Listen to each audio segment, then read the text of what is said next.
Peace and blessings. This is Priestess Newton and Heat. Um, Today I wanted to talk about clarity. I think that myself and most people who find themselves in the position of doing some kind of spiritual work or working with people on a spiritual level, usually you wind up finding folks asking about clarity. Sometimes it's just, well, how do I get clear? Which is a very open and broad question, but it's one that people ask. So I just wanted to say a few things about that, what I've learned over the years, and hopefully give some tips towards helping in that process. Um, and the first thing to understand is that it is a process. You didn't get foggy in a day, you may not get clear in a day. Clarity is not something that is generally achieved by what Oprah famously called, an aha moment, all the time. You may get that aha moment, but usually you wind up preparing for it in some way. So you want to really set your intention. You want to focus. That's key. Um, you may get clarity on something in as little as 3 days. You may get clarity in a week. It may take you a month or two. It really depends on the scope of the situation, the depth of the problem, how long you've been having the problem, and what you'd like to achieve. Clarity around a career move might take a little less time because that's something that's very specific. For instance, you may know exactly what kind of salary you need. You know exactly where you need the job to be. You know already what your resume says, what your skills are, what your degree is in. So making a career move can be a sort of a something you get clarity about very quickly, versus something like what am I supposed to do with my life, which is something that may take much longer for you to figure out. And generally, it's a good idea to have some sort of practice to help you get clear. So that might be deciding to meditate at least 10 minutes a day, every day, for a week or 10 days. It may be taking a walk every day for a week or 10 days. It may be journaling every morning as soon as you get up for several days.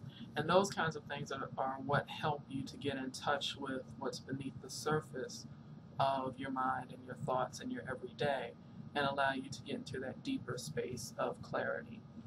Also consider your relationships, not just your intimate relationship if you're in one, but any relationship that you're in. For instance, do you know or do you sense that there are people in your life who will be fearful of you getting clear because they know that you're gonna, say peace out once you get that clarity? That's an important thing to know and to realize. And that also leads into the second half of that clarity question, which is you have to be very, very honest with yourself.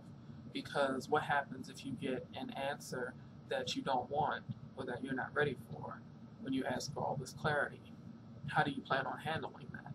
If you know that clarity involves you, losing a friend or giving up that intimate relationship, do you have enough support? Do you have enough strength to say, okay, I'm ready to let this go now? Or do you feel like you'll hold on to it? In which case you may not get the clarity that you're seeking because you're not willing to let go of that relationship that may be holding you back. So those are a few things just to think about if you are in a space where you need some clarity about things, or you need you're trying to figure stuff out. Those are my main points. You need to practice some kind of something for a duration of several days, just to clear out your mind, clear out your space. Pay attention to your diet. Do you feel heavy after you eat? Or are the foods you're eating making you feel heavy? Are they making you feel sluggish? Are they making you feel slowed down?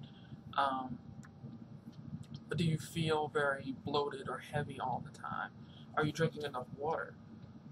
You'd be surprised at how your mental state will clear up if you're hydrated, well hydrated, and how it will cloud up if you're not.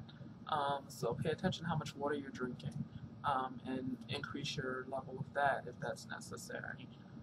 But it is a process, so be gentle with yourself, be patient with yourself, and the clarity that you want is also wanting you. So as soon as you take a few steps on that path, you're going to start to see things open up. So don't get discouraged. If you're someone who works with stones like me, I'm very into stones, jewelry, things like that. I tend to resonate with them.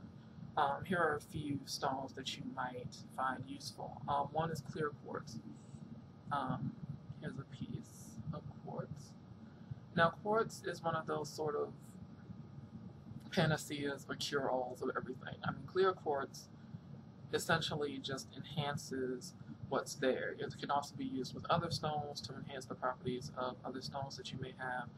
So for instance, if you are looking for protection or something, you're using tiger's eye, and you keep clear quartz with it, it will help, the clear quartz will help to enhance the properties of the tiger's eye. So this is one example, and it's a very rough piece, as you can see.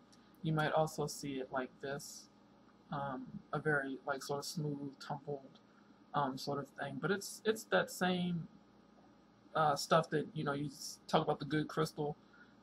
This is what, you know, that those things are made out of. So this is clear quartz, so that's a good one to have. Another one is amethyst. Amethyst is wonderful. It's hard to see. Amethyst is wonderful for opening up your, we call it the first eye in Kemetic tradition, but what a lot of people call your third eye. It's extremely good for that because of the indigo color that it's famous for.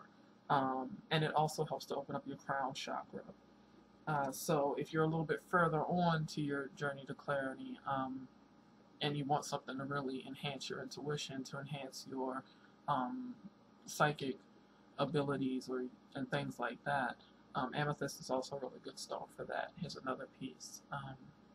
There's a little less purple in it, but this is a rougher piece of amethyst.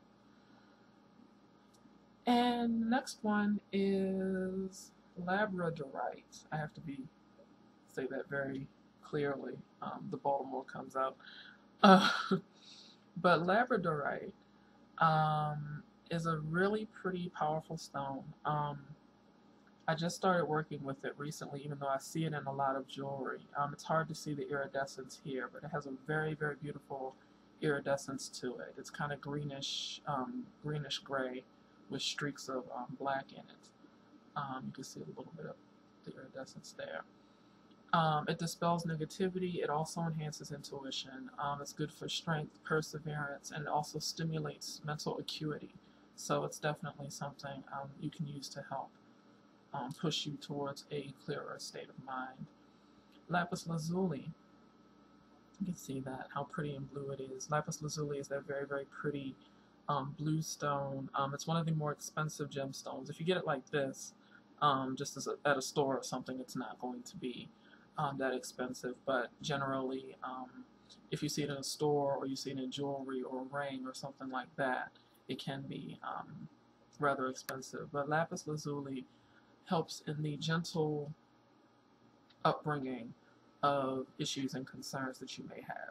So it's not one of those stones that's gonna, you know, go bam and put it right in your face. It's going to gently reveal the layers of what's going on with you, so you can help heal. So it's a good stone to have if, for instance, you're not really sure why you're not clear, or you feel something, you just can't shake it, or something you can't put your finger on. Like, you know, what's going on with me? I don't get it. I'm not understanding what's happening. Lapis is a very good stone to help with that. If you feel you need protection in this process, if you feel like you're worried about not being supported, that you're worried about not being loved or embraced or what have you, if you change in any way, some of the things you can use are tiger's eye. Tiger's eye looks like this. It's an amber color, sort of. It has these little striations always in it. And as you can see, if I move it, you can see it kind of has a little hologram effect almost. Very good protection stone. Easily found, inexpensive, kind of like clear quartz.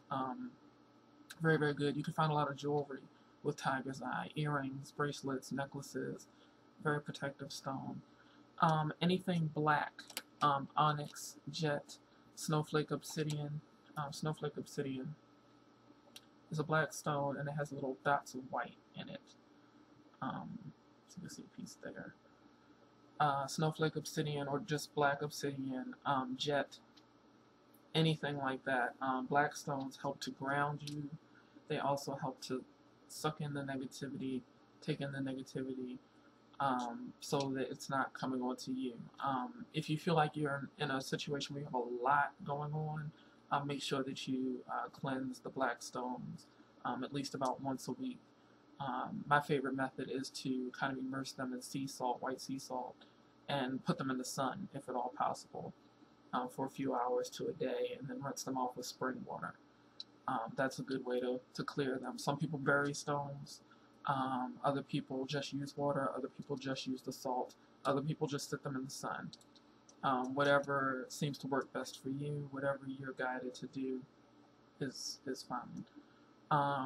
Dark green tourmaline. It's very, very dark green. It almost looks black, but it's a really, really deep dark green tourmaline. That's a very, very good stone for protection, as well as hematite, the sort of metallic, shiny black. A lot of times you'll see it in rings.